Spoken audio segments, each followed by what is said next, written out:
Olá, Clube Sentimental! Como que vocês estão? Eu tô com a difícil tarefa de falar sobre medo e ansiedade.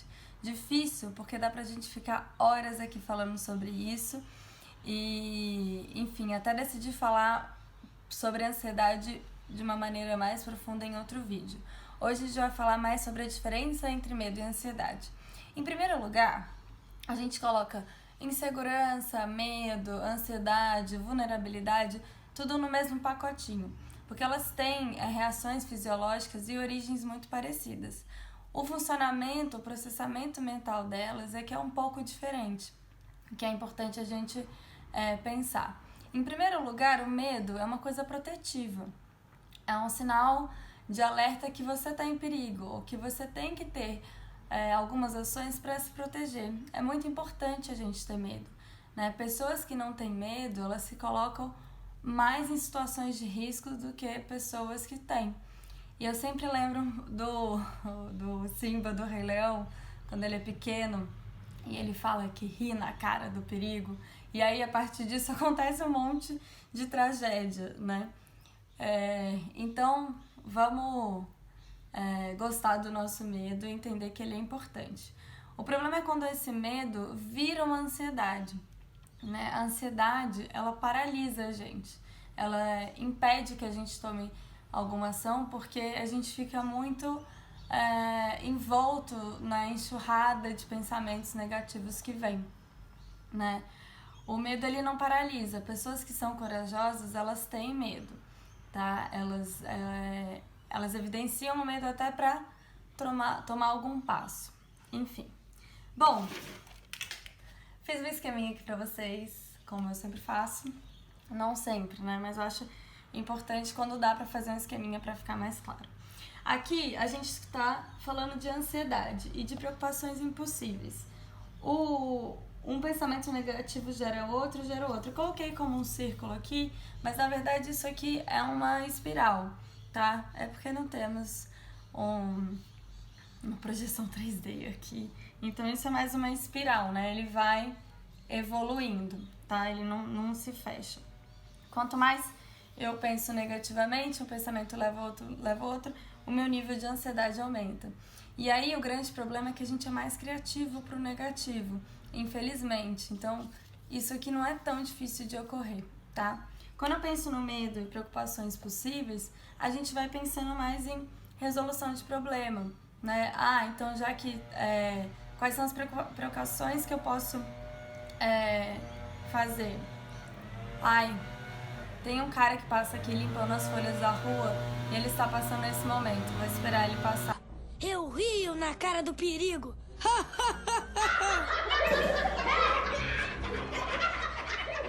Voltando. Vou dar um exemplo para vocês para isso ficar mais claro. Imagina que eu tenho medo de pegar a estrada e por alguma situação isso vai ser inevitável. Sei lá, é final de ano, eu tenho que ir de São Paulo para Minas Gerais pro Natal. Beijo Juiz de Fora, beijo família. E aí tem avião pra Juiz de Fora, mas de São Paulo pra Juiz de Fora, mas é super caro nessa época, mais barato ir pra Nova York, essas coisas que acontecem, né?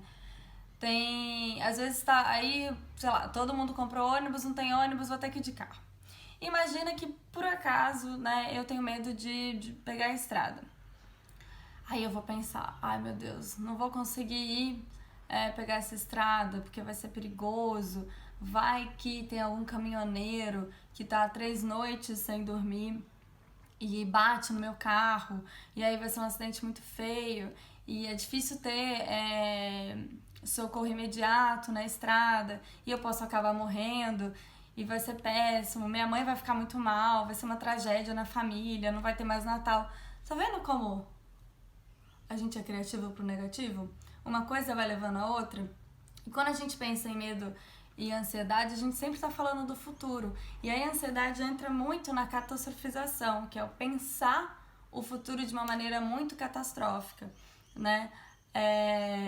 Isso acontece aqui, ou seja, um pensamento negativo vai gerando outro e a ansiedade aumenta. Se eu pegar a estrada com esses pensamentos, vai passar uma borboleta na frente do carro e eu vou estar tão envolvida naqueles sintomas ansiosos que provavelmente o risco aumenta, né? Agora, o que eu posso fazer? Quais preocupações possíveis eu posso ter pegando a estrada? Eu não quero viajar sozinha, então vou ver se alguém quer uma carona para Minas Gerais. Será que alguém pode ir comigo para eu revisar, para eu não dirigir tantas horas?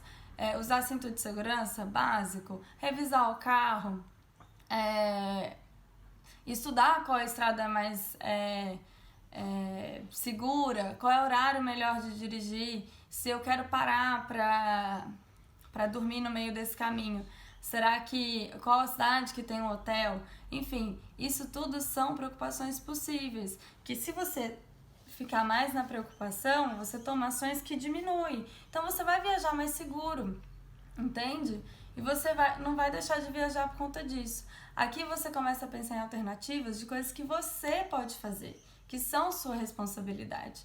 E diminui o enfrentamento daquela situação. Aqui, como que você vai saber se o caminhoneiro tá virado ou não, entende? Não tá no seu alcance, entende? A ansiedade, ela paralisa a gente e responsabiliza muito o externo ou coisas que não estão ao nosso alcance. E isso aumenta a insegurança. Então essa é a grande diferença. O exercício é observar se você está com os pensamentos muito catastróficos, se o futuro é muito negativo e que é tão negativo que não está no seu alcance, porque você está colocando em situações muito hipotéticas. Aí a gente está falando de ansiedade. Se isso paralisa você, se isso não te impede de agir, entenderam? A gente está falando de ansiedade. E se isso estiver acontecendo com frequência, procura um psicólogo, porque você precisa entender o que está gerando tudo isso, qual o conteúdo desses pensamentos disfuncionais, como controlar isso, como ressignificar esse redemoinho de sentimentos que é muito intenso. Eu vou falar no próximo vídeo sobre a intensidade da ansiedade e sair daqui e vir mais pra cá. Tá bem? Ficou claro? Alguma dúvida, alguma questão? Sempre fico me perguntando se vocês estão entendendo. Se tiver alguma dúvida, gente, pergunta. A gente tá aqui pra esclarecer. Resumo da ópera. Medo é bom a gente ter. Ansiedade atrapalha muito. E se eu tô nesse momento ansioso, procura ajuda. Porque é difícil mesmo de sair, né? É isso. Um beijo. Até o próximo mergulho. Tchau, tchau.